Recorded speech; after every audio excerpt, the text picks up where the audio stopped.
Assalamualaikum warahmatullahi wabarakatuh. Alhamdulillahi wassalatu wassalamu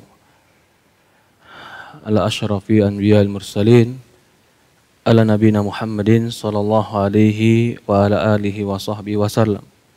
Ashhadu an la ilaha illallah wahdahu la syarika lah wa ashhadu anna Muhammad abduhu wa rasuluhu la nabiyya ba'd. Alhamdulillah, segala puja dan puji syukur kita panjatkan hanya kepada Allah Subhanahu wa taala Rabbal alamin. Serta salawat dan salam selalu kita curahkan kepada Nabi kita Muhammadin sallallahu alaihi wa ala alihi wa sahbihi wasallam, kepada keluarganya, kepada para sahabatnya, juga orang-orang yang mengikuti dan mencintainya sampai hari kiamat. Alhamdulillah, para hadirin jamaah yang dimuliakan dan dirahmati Allah Subhanahu wa taala. Hari ini kita masih melanjutkan pembahasan kita dari kitab Fawaidul Fawaid. Insyaallah hari ini kita masuk dalam pembahasan tentang bab yang ke makarullah sudah lewat. Tamaratul iman bi sifati ilahiyah.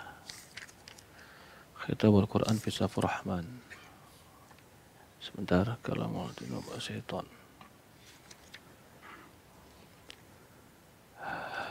Berkata Imam Ibnu Qayyim rahimahullah,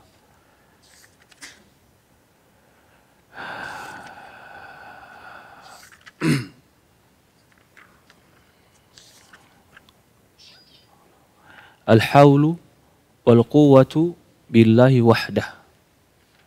Berkata Imam Ibnu Qayyim rahimahullah, daya, kekuatan dan upaya itu semata-mata dengan pertolongan Allah Subhanahu wa taala.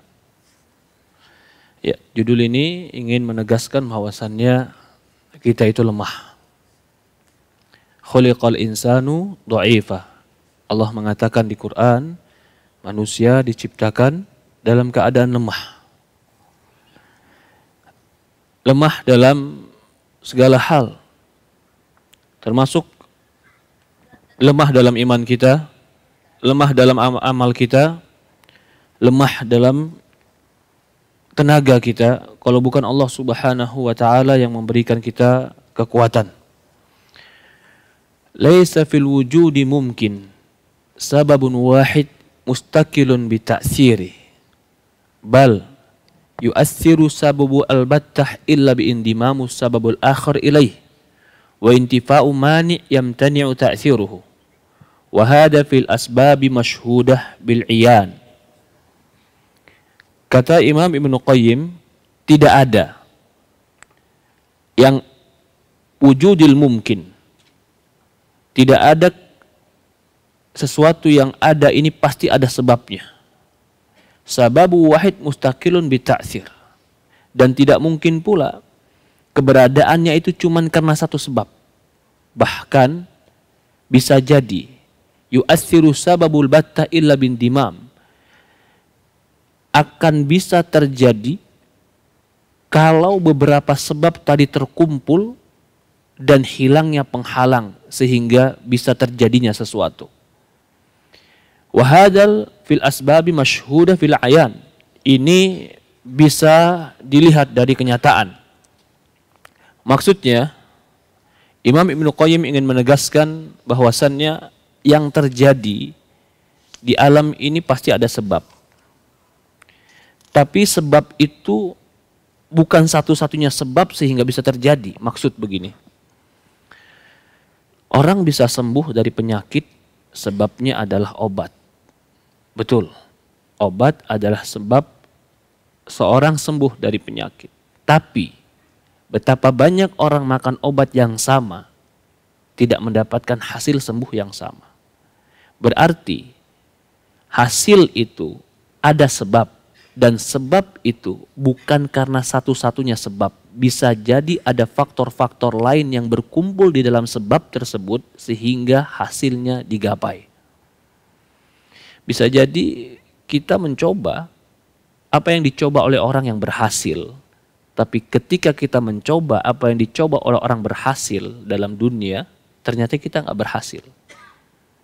Bisa jadi kita pergi ke dokter yang sama dengan orang-orang yang berobat dan sembuh dengan dokter tersebut. Dan itu sebab, tapi belum tentu kita bisa sembuh dengan dokter tersebut. Maka ta'tsiru wujud, keberadaan sesuatu itu karena berkumpulnya beberapa sebab yang mungkin. Wal asbabul ghaibah, ada sebab gaib, ada sebab yang nggak nampak. Fil asbabu ghaibah wal asbabul ma'nawiyah, kata'tsiru syams fil hewan wa nabat fa innahu mawqufun ala asbabul ukhra min wujudil mahallil qabil wa asbabul ukhra tanḍami ila dhalikal sabab kadzalika husulul walad mawqufun ala iddatil asbab ghairu watil fahal. Kata dia, ada sebab ghaibah yang gaib, nggak nampak, ada sebab ma'nawiyah. Contoh, pengaruh matahari terhadap hewan dan tumbuhan. Fa innahu mawqufun ala asbabul ukhra.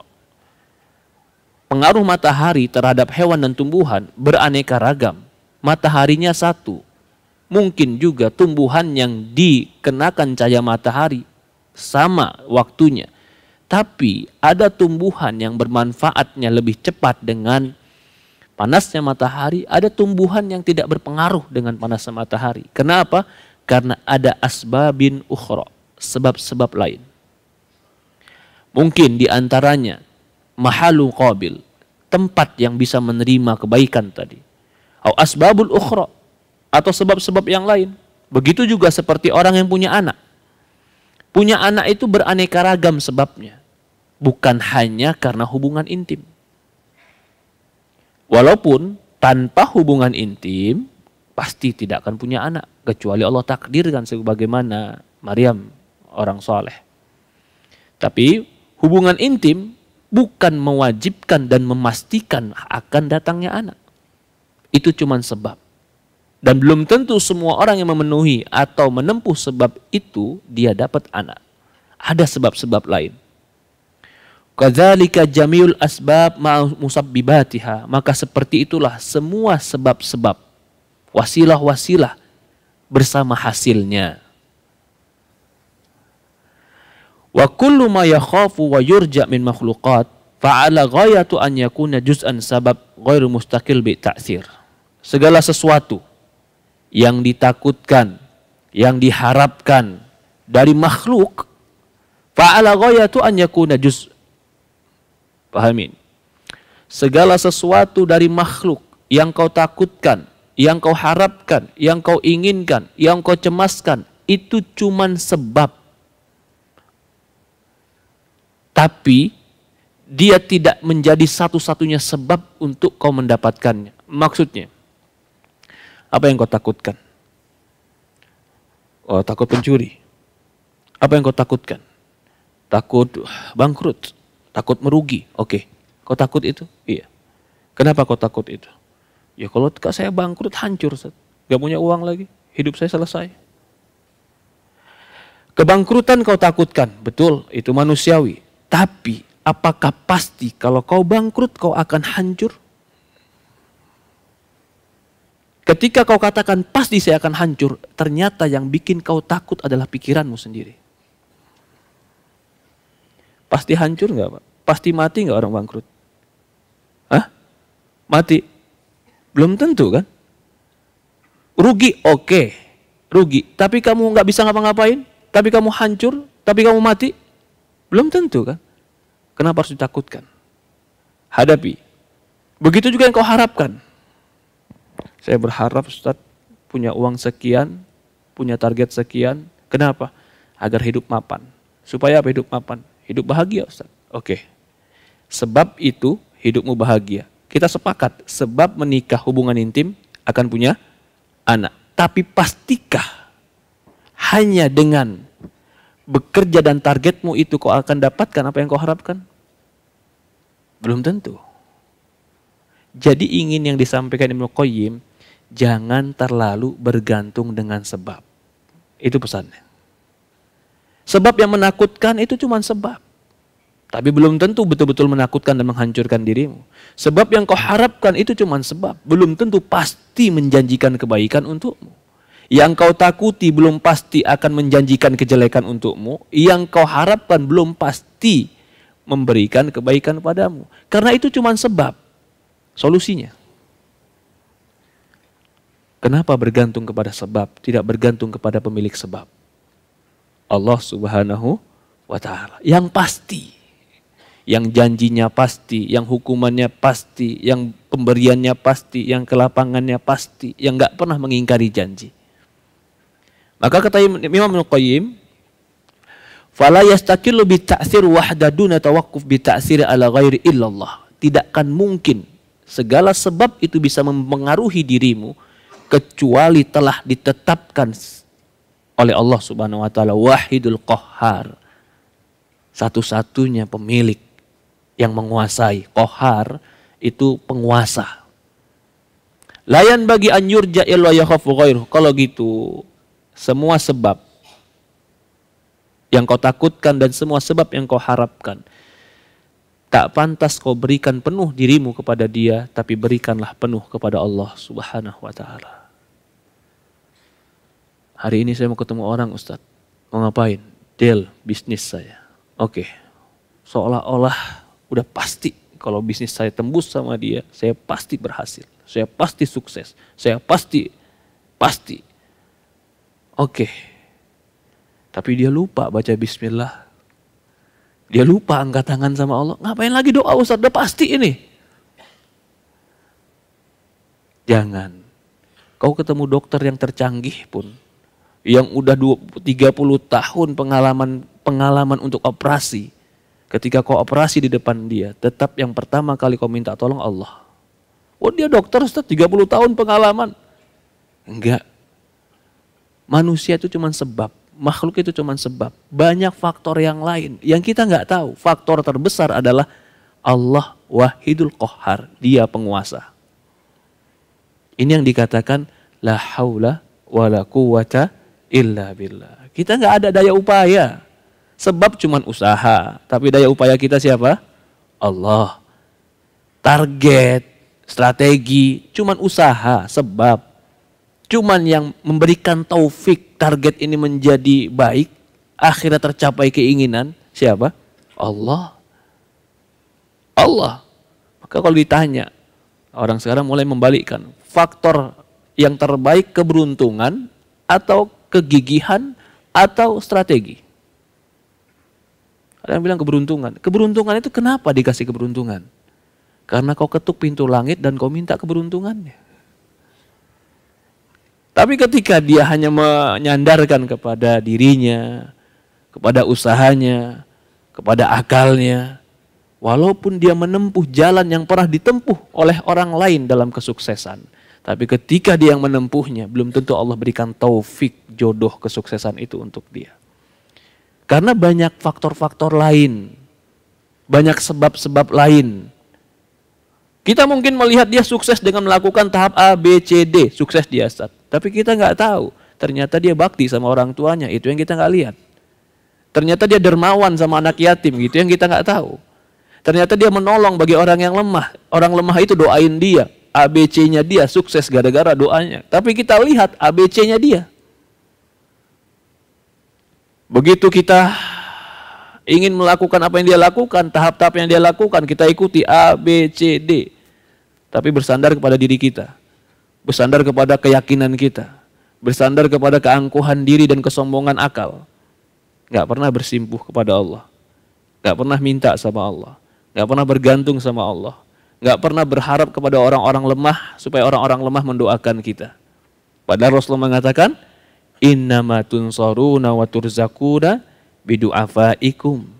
Kata Rasulullah SAW, sesungguhnya kalian bisa jadi ditolong dan dikasih rizki oleh Allah karena orang lemah di antara kalian. Jadi bukan karena kitanya, mungkin kitanya karena kelemahan kita ibadah, karena keangkuhan diri kita, karena kesombongan pikiran kita, Allah sebenarnya nggak mau ngasih kita. Tapi ternyata di bawah kita ada orang-orang lemah yang kita anyomi. Allah mau tolong orang lemah itu melalui kita. Innamatun sorun wa turzakuna bidu'afaikum. Sesungguhnya kalian ditolong dan dikasih rizki karena orang-orang lemah di antara kalian. Maka tidak boleh kita itu terlalu bergantung kepada sebab. Dan tidak boleh pula melupakan sebab. Orang mukmin itu pertengahan. Semuanya kan takdir Allah ya Ustaz. Iya, gak usah lah kalau gitu saya menempuh sebab. Kamu gak bakalan punya anak kalau gak kawin. Gak bakalan bisa hamil istrimu kalau kau gak datangi. Tapi kalau saya datangi kan gak pasti hamil Ustaz. Iya, tapi itu sebab terbesar. Tapi bukan satu-satunya sebab. Kalau begitu, rezeki itu sebab terbesarnya apa Pak? Tadi saya tanya lagi. Kegigihan atau keberuntungan?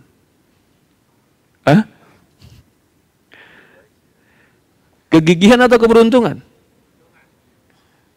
Keberuntungan. Tapi keberuntungan tidak akan bisa diambil kalau nggak gigih. Tapi kalau ditanya, harusnya yang kita besarkan dalam diri kita ini apa? Keberuntungan yang dimaksud adalah tawakal sama Allah, bergantung sama Allah. Karena ketika kita mengatakan keberuntungan, berarti kita mengakui ada yang ngatur. Itu yang harus kita besarkan sebenarnya. Maka Allah mengatakan dalam Quran, kata Allah Subhanahu wa taala, "Wa may yattaqillaha yaj'al lahu makhraja wa yarzuqhu min haitsu la yahtasib."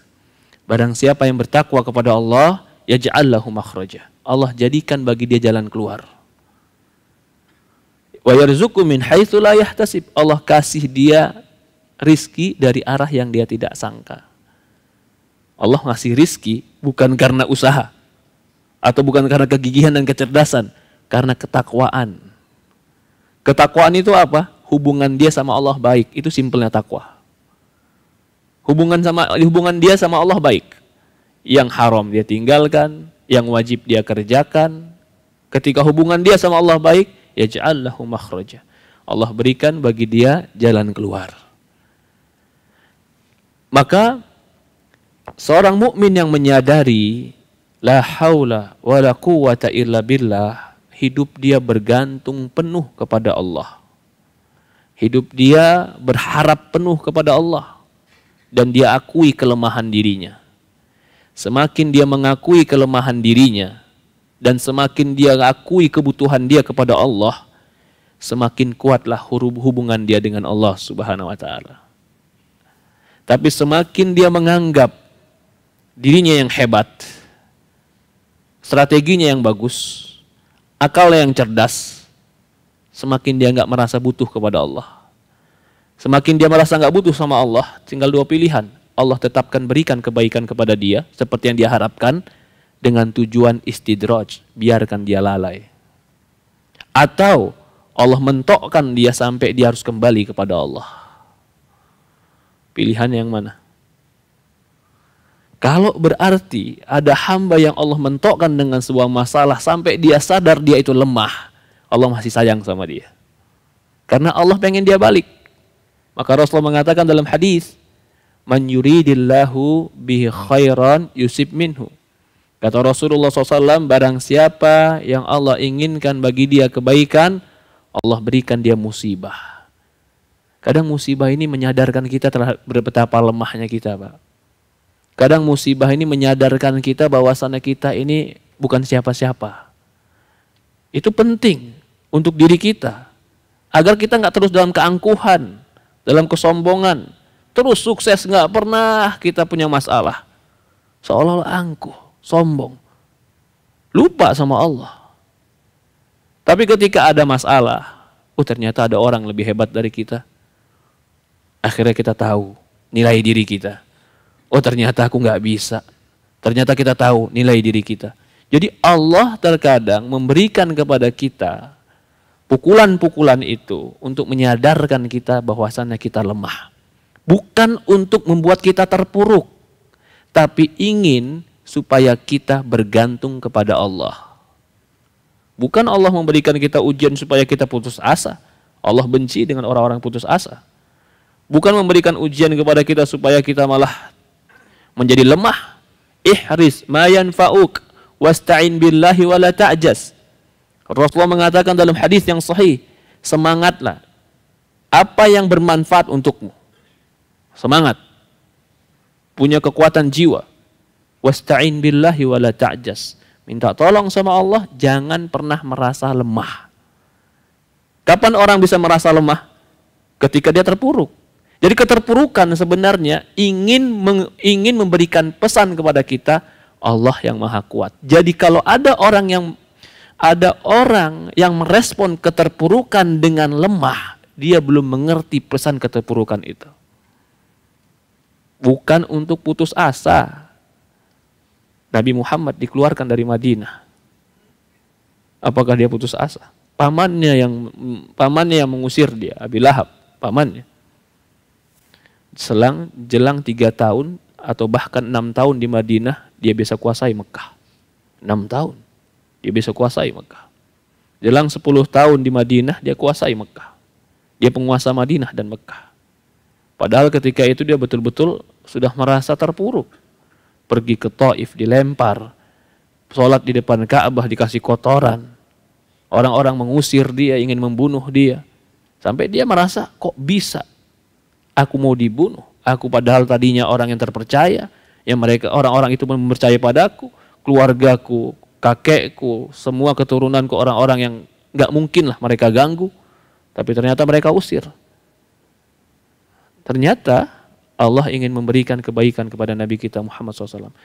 Maka dalam sebuah hadis Rasulullah SAW mengatakan, Ida aradallahu bi'abdi khairan ajjalalahu uqubata fid dunya. Jika Allah menginginkan bagi seorang hamba itu kebaikan, bisa jadi Allah segerakan hukuman di dunia. Berkata Imam Ibnu Qayyim, ar-raja'u wal khauf, harapan dan kecemasan.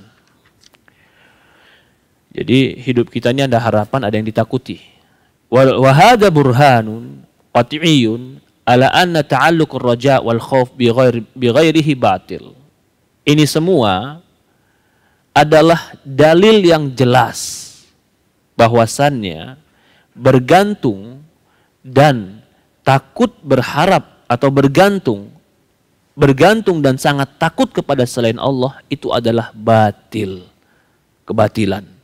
Fa innahu law furida anna dzalika sababun mustaqil, taruhlah yang kau takutkan tadi satu-satunya sebab yang berdiri sendiri.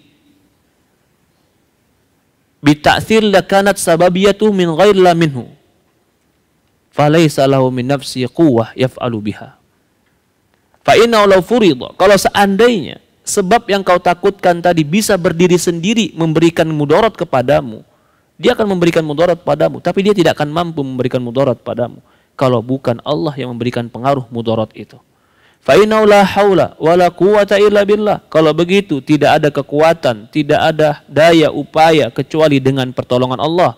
Wa huwa alladzi biyadil haul, yang di tangan Allah lah segala daya upaya. Kulhu wa quwwatu kulluh, bahkan segala kekuatan dan kemampuan dari Allah. Wal haulu wal quwwatu allati yurja li ajlihi ma makhluq yukhafu innama huma lillah. Bahkan segala kekuatan, segala upaya yang dilakukan dan diharapkan oleh manusia dan makhluk, atau segala sesuatu yang dia khawatirkan dan cemaskan, sesungguhnya itu semua milik Allah, ada di bawah genggaman Allah.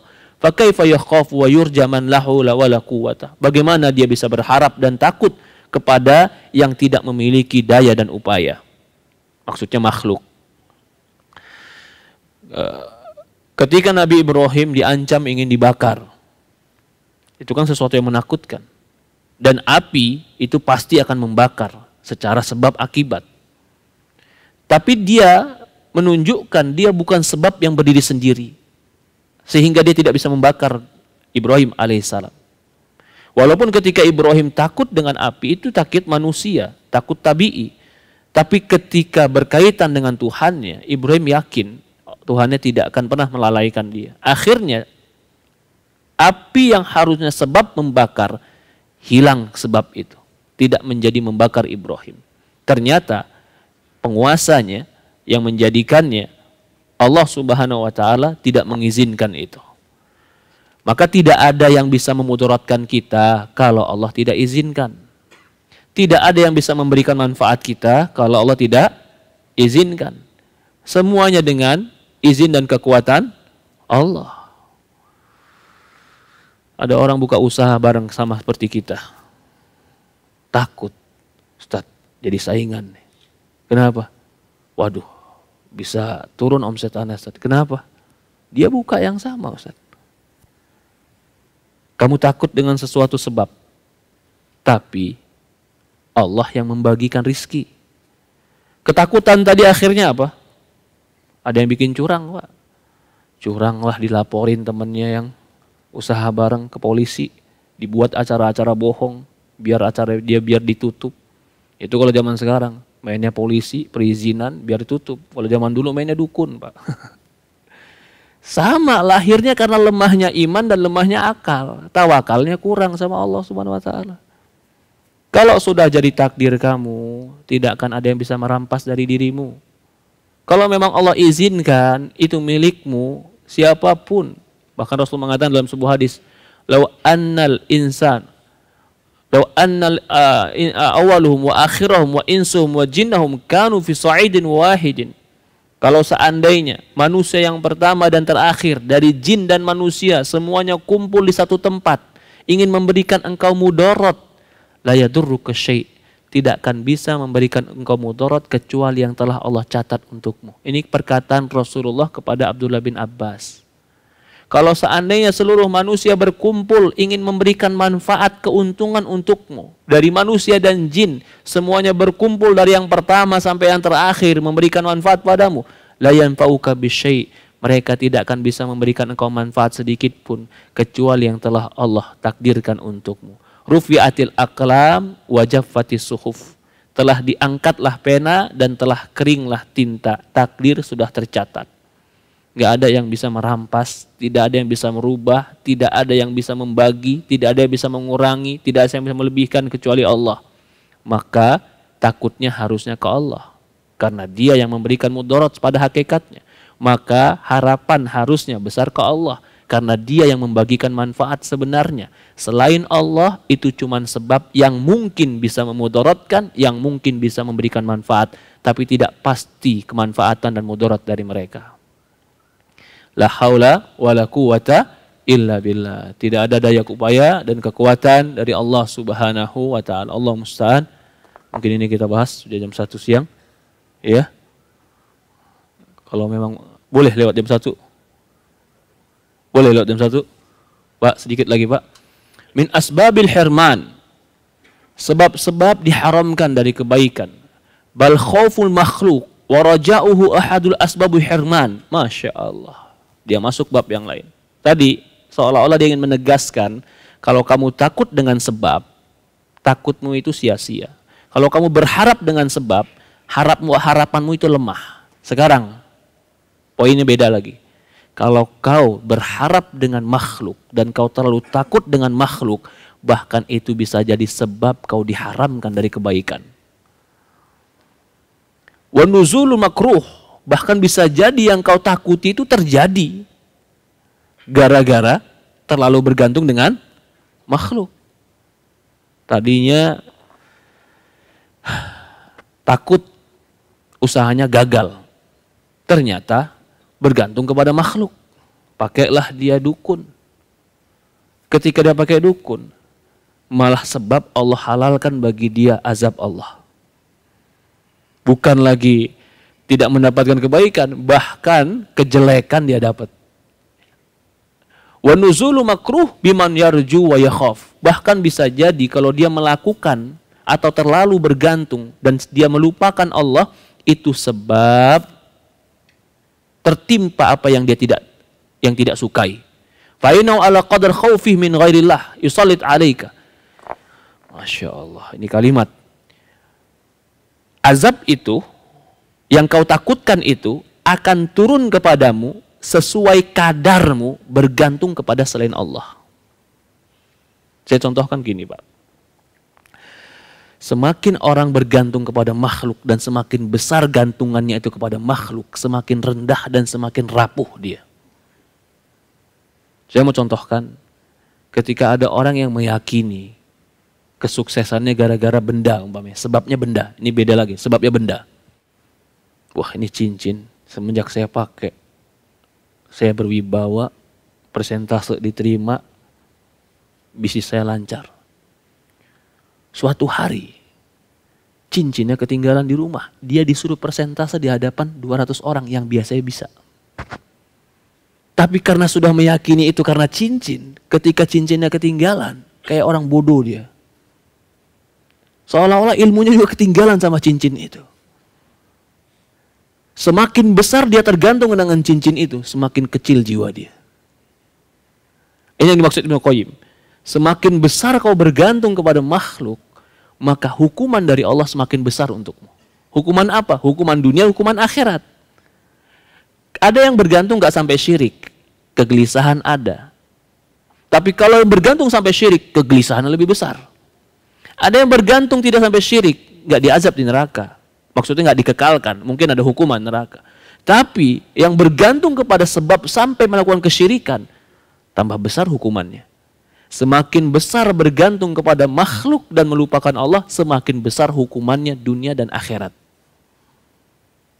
Itu maksud Ibnu Qayyim. Jadi tadi dia ingin menegaskan bergantung kepada selain Allah kesia-siaan. Karena semua sebab ada faktor Allah. Sekarang dia ingin menegaskan semakin kau bergantung kepada makhluk, semakin kau tersiksa. Dunia dan akhirat. Fa'innahu ala qadri khawfika min ghairillah wa salli alaika wa ala qadri raja'ika li ghairi yakunu harman. Fahadal hal khuluq ajma'ihi. Inilah keadaan seluruh makhluk. Fa'in dhahaba min aktsarihim ilman wa halan fama sya'allah kana labud. Ya, an aktsarihim ilman wa halan fama sya'allah kana labud. Lam yasha' lam yakun law tafaqat alaihi khaliqah. Apa yang Allah kehendaki itu terjadi, pasti terjadi. Apa yang Allah tidak kehendaki tidak akan terjadi walaupun seluruh manusia bersepakat untuk mengerjakannya. Kesimpulan di akhirnya adalah tawakal kepada Allah Subhanahu wa taala. Itu pesan yang ini sampaikan Ibnu Qayyim. Gantungkan harapan kita kepada Allah. Gantungkan pertolongan kita dan permohonan kita kepada Allah. Tempuh sebab, tapi sebab itu cuma cara. Hasil tetap Allah yang memberikan. Maka mendekatlah kepada yang memberikan hasil. Jangan melupakan yang memberikan hasil dan lupa dengan sebab-sebab. Dan atau hanya tenggelam dengan sebab-sebab dan melupakan yang memberikan sebab. Mungkin bermanfaat sampai kita. Kurang lebih mohon maaf. InsyaAllah pertemuan akan datang. Tawqirul abdi rabbah. Kita akan membahas tentang tawqirul abdi rabbahu. Pengagungan seorang hamba kepada Rabbnya. Subhanakallahumma bihamdi asyhadu an la ilaha illa anta nastaghfiruka wa atubu ilaik. Assalamualaikum warahmatullahi wabarakatuh.